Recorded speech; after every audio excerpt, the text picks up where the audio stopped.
Welcome back to another vocabulary lesson. I hope that you've been able to use some of the words that you've learned in the past, and I hope you will be able to use the words you learned today to help you as you communicate. So we have a new set of words today.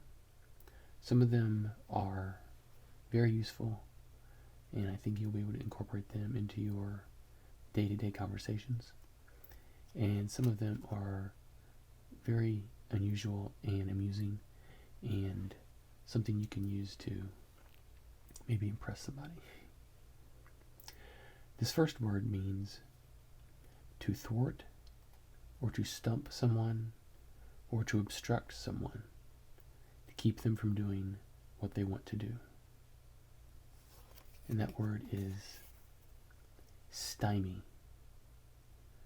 Stymie. To stymie someone is to keep them from doing what they need to do or they want to do.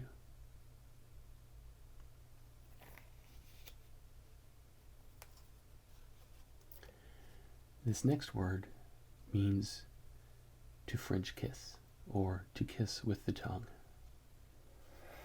So if you are kissing someone and using your tongue, it is called cataglottism. Cataglottism. To kiss using your tongue. It's a very long, complicated word for something that's a lot of fun. And it's not a very romantic word either, but there you have it. This next word means to turn aside. So I think it could be used similarly to stymie. And it is the word prescend. Prescend. To turn aside. To make something deviate from its course. Prescend.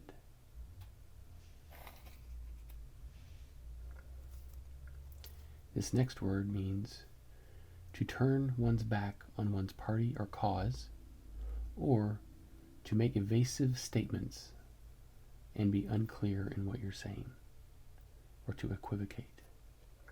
And this word is tergiversate. Tergiversate.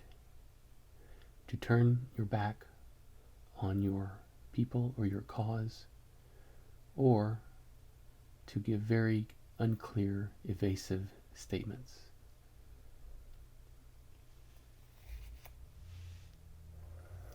This next word is actually two words that mean the same thing, and I don't know that you would ever use these in conversation, but they are both very fun words. And both of these words mean the contemplation of one's navel. So we talk about people who gaze at their own belly buttons. There are two words to describe that person. The first word is omphallopsychite, and the second word is omphallokepsis. Omphallopsychite and omphallokepsis. Both words mean to contemplate your navel, or to be very inwardly focused and self-absorbed. I think you could pull that one out when you needed it. This next word means the act of turning into cheese. And that is called cossification. Cossification means to turn into cheese. A very delicious process. This next word is something that is related to bells or to the ringing of bells. And that is tintinnabulous. Tintinnabulous. So you could describe the sound of the ringing of bells as tintinnabulous, or you could describe the actual ringing of bells as tintinnabulous. A tintinnabulous act would be ringing bells.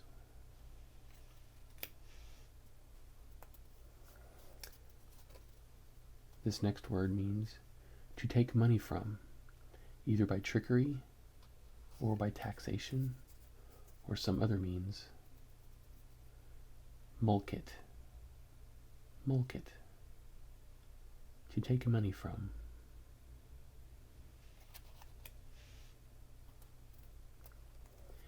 And this next word is a very nice word. I had never used it very much, but I think I may try to use it more.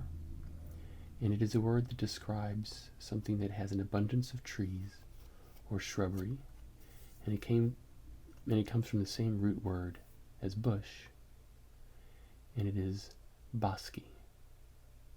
Bosky. If something is bosky, it is full of bushes and trees, and generally quite pleasant, I would imagine. Bosky.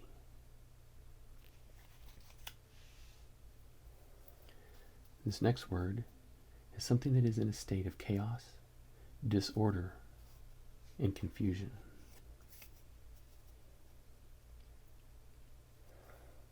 And it is the word tahubahu. Tahubahu is a state of disorder and confusion. This sounds like a English word that would have been used in the 1800s or something like that. I can see someone British standing in the desert talking about something being a tahubahu.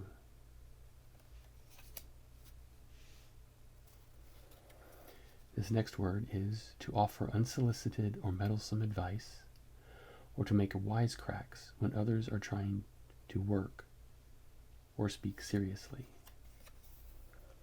And that is to kibitz. Kibitz. To not be serious and to be cracking jokes when you shouldn't. Kibitz.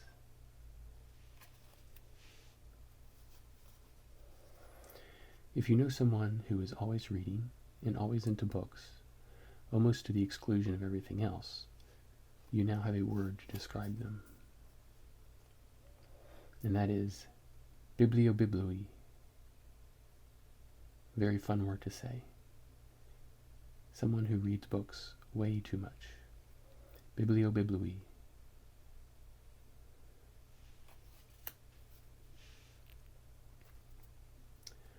This next word describes the little flap of cartilage that protects the hole in your ear. And that is called the tragus. The tragus is that little flap of cartilage in your ear.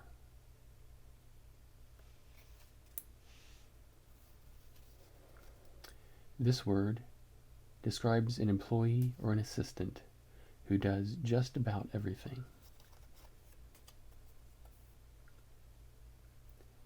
That person is called a factotum. Factotum. I think today we would probably use the word gopher or intern. Someone who gets all of the different jobs that need to be done and probably is holding the place together. Factotum. This word means someone who is wholly devoted to the seeking of enjoyment. Apollastic. Apollastic. If you are apollastic, you are only thinking about having fun and enjoyment. Which could be a bad thing, but it could also be a good thing.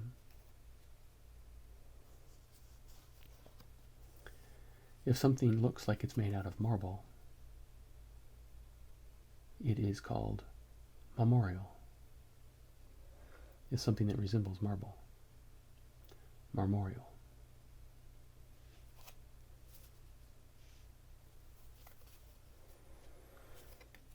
This word is estivate, and it means to spend the summer. So if you go somewhere like the lake or the mountains or the beach during the summer, that is where you estivate. I think that's a nice word. And here's another word that describes a part of the body. Axter describes your armpit. So if you want to have a nice, polite way of speaking about your armpit, you can call it your axter.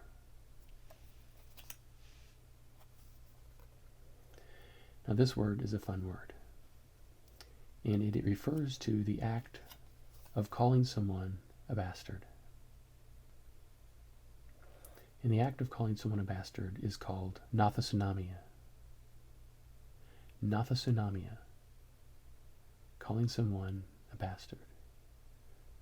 The nath part refers to the illegitimate or mixing of two things that shouldn't go together.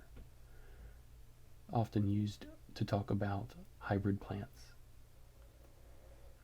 Nathasunamia.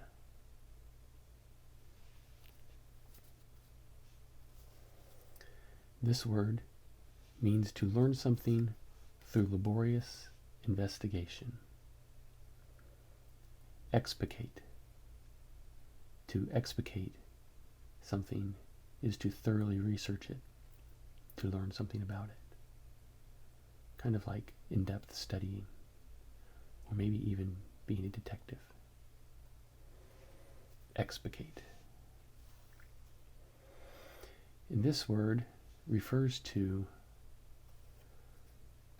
the character in Buffy the Vampire Slayer, known as Spike, before he became a vampire. He was a poetaster, or an inferior poet. Someone who writes poetry that no one wants to hear, but oftentimes is very fervent in making sure that everyone hears it. Poetaster.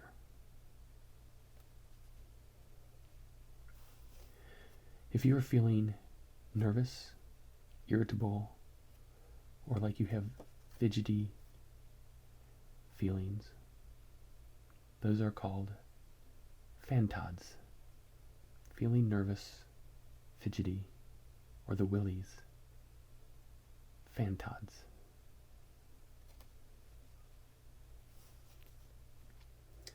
If someone or something is pleasant to embrace in your arms, they are avunculus. Avunculus. Someone who is very pleasant to embrace or hug. I think that's a good word to use as a compliment. You're very avunculus today. If someone gets an idea in their head and just can't let it go, and they obsess about that one thing, that is called monomania. Mono meaning one. Monomania. Focusing on just one idea. This is something that birds do every spring when they're getting ready to have a family. They nidify, or they build a nest. Nidify.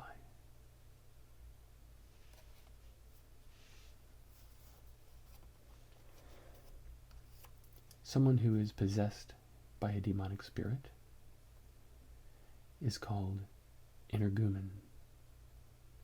Energumen. An energumen is someone possessed by an evil spirit.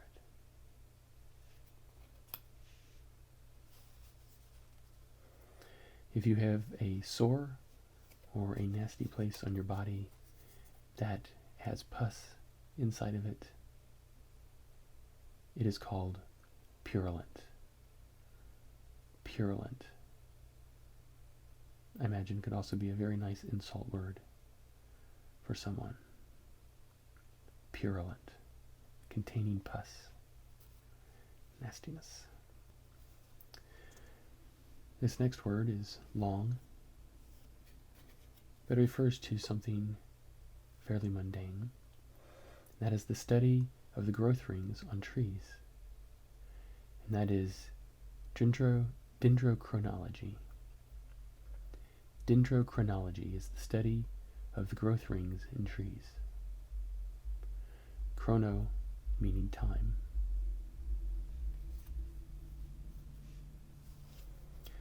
This word describes A male escort or lover of a married woman. Chichisbeo. Chichisbeo is the lover or escort of a married woman. Chichisbeo sounds like it has Spanish derivatives to it, but I'm not sure. Chichisbeo.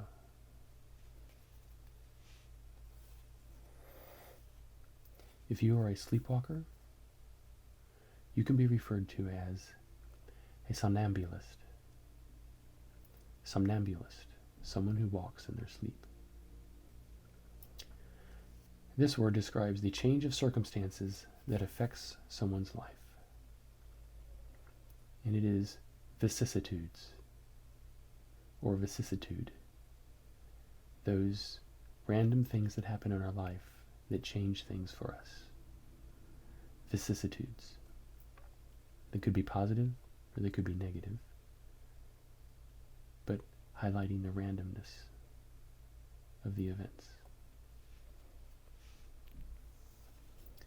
And this word describes something that dwells in the underworld,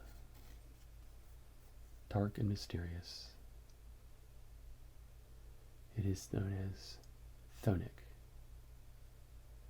Chthonic, something that lives in the underworld. Probably something mythological.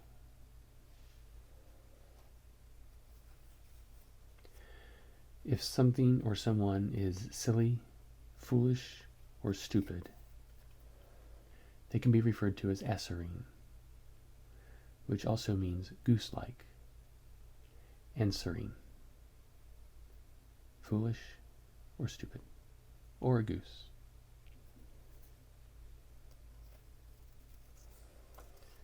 Two more words left. This one means someone who is bloodthirsty and murderous. Sanguinary. Sanguinary.